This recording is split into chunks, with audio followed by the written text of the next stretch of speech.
Hello everyone, welcome to my YouTube channel. इस video में हम नीट यूजी 2025 की जो काउंसलिंग है उसके बारे में बात करने वाले हैं। तो जो भी स्टूडेंट पर्सनलाइज काउंसलिंग ज्वाइन करना चाहते हैं, पेड काउंसलिंग में आना चाहते हैं, वो सभी 7340185807 पर आप कांटेक्ट कर सकते हैं। जो आपको सामने नंबर दिखाई दे रहे हैं 7340185807।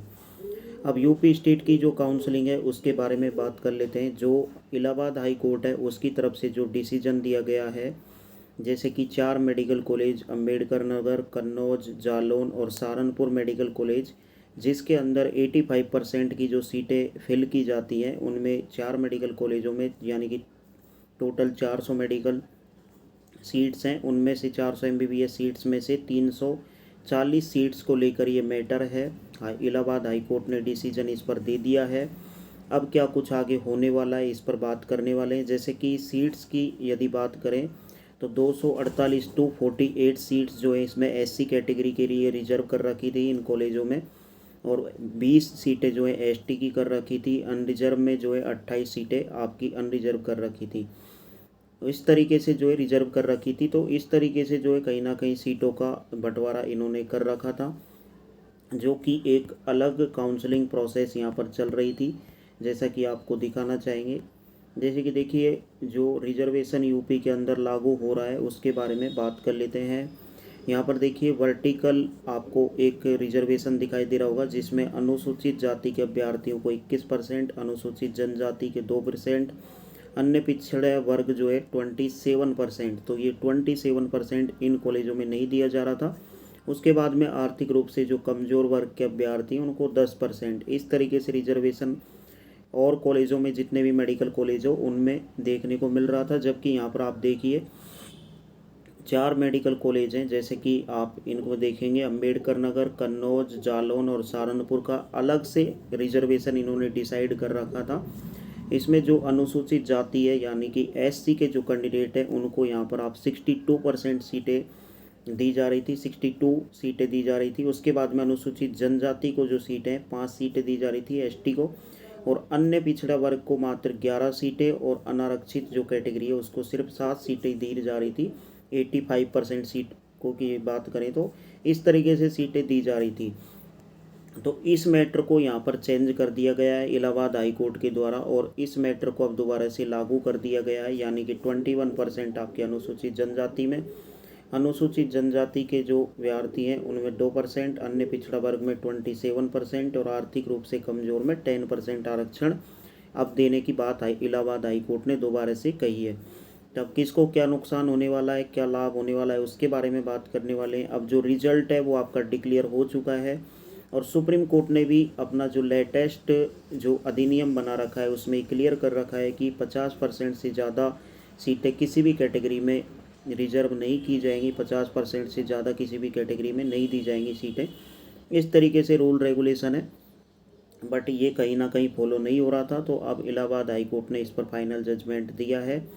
तो अब दोबारा से काउंसलिंग होगी, और जो 44 मेडिकल कॉलेज हैं उनकी पूरी काउंसलिंग को इफ़ेक्ट करेगी। अब क्या कुछ प्रोसेस इसके पीछे रहने वाला है, यूपी काउंसलिंग अथॉरिटी आपको जल्द ही इस पर कुछ ना कुछ नोटिफिकेशन रिलीज कर देगी। और जैसा कि जो अलॉटमेंट हो चुका है राउंड 1 का वो कैंसिल्ड हो जाएगा, और दोबारा से जो प्रोसेस है वो आपकी स्टार्ट हो जाएगी राउंड 1 की।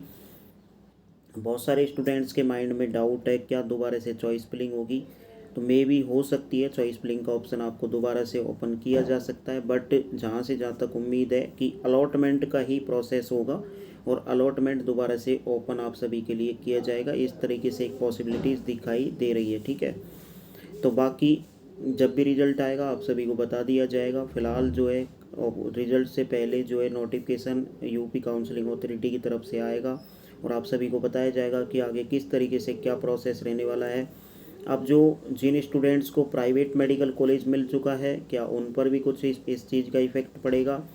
देखो, प्राइवेट मेडिकल कॉलेज में कोई इफ़ेक्ट इस चीज़ का नहीं पड़ने वाला है। जो अलॉटमेंट आपका पहले हो चुका है वो सेम रहेगा, चाहे दोबारा से फ्रेश अलॉटमेंट आए, बट उसमें कोई चेंजेज होने वाला नहीं है। तो प्राइवेट मेडिकल कॉलेज के जो भी स्टूडेंट्स हैं उनको घबराने की ज़रूरत नहीं है। उसके बाद में इसमें किसको लाभ है, किसको नुकसान है कट ऑफ के रिगार्डिंग, तो देखो यहाँ पर जो सीधा सीधा है एसटी और एससी के जो कैंडिडेट हैं उनको यहाँ पर सीधा सीधा नुकसान हो रहा है, क्योंकि आप सोचिए 62% सीटें जो है आपको यहाँ पर एससी की जो सीटें दी जा रही थी, जो एससी को सीटें दी जा रही थी 248 सीटें एससी कैटेगरी में दी जा रही थी, उन सीटों की संख्या अब कम हो जाएगी ऑटोमेटिक। और किस तरीके से कम होगी, बहुत ज़्यादा नुकसान उनको होने जा रहा है इसके हिसाब से। ठीक है, काफ़ी जो आपका रिजर्वेशन है अब इस हिसाब से चलेगा, तो ऑटोमेटिक जो सीटें हैं वो बहुत कम हो जाएंगी एससी कैंडिडेट्स की। तो इस वजह से जो एससी और एसटी के जो कैंडिडेट हैं, एससी के कैंडिडेट, उनको यहाँ पर बहुत ज़्यादा नुकसान होगा, ना कि एसटी को इतना ज़्यादा नुकसान हो रहा है। उसके बाद में जो कहीं ना कहीं ओबीसी और जनरल के जो कैंडिडेट्स हैं उनको यहाँ पर फ़ायदा होगा। ओबीसी और जनरल के कैंडिडेट को यहाँ पर फ़ायदा होने वाला है, क्योंकि काफ़ी सीटें आपकी आने वाली हैं 4 मेडिकल कॉलेजों में। अब इस हिसाब से रिजर्वेशन लगेगा तो सीटें ऑटोमेटिक आपकी ज़्यादा आएंगी, तो कट ऑफ ऑटोमेटिक लो जाएगा। तो इस तरीके से पॉसिबिलिटीज़ अब रहने वाली है। आगे जब भी कोई नोटिफिकेशन फर्दर आएगा आप सभी को बता दिया जाएगा कि क्या कुछ प्रोसेस होने जा रहा है यूपी के अंदर।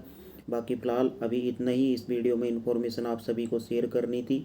जैसे ही कुछ नया नोटिफिकेशन आता है यूपी काउंसलिंग अथॉरिटी की तरफ से आप सभी को ज़रूर प्रोवाइड किया जाएगा। बाकी मिलते हैं लाइव सेशन में। लाइव सेशन में सभी ज्वाइन करना, वहाँ पर सभी को अपडेट्स दे दी जाएगी इसके रिगार्डिंग क्या कुछ एग्जैक्टली होने वाला है। बाकी thanks for watch this video.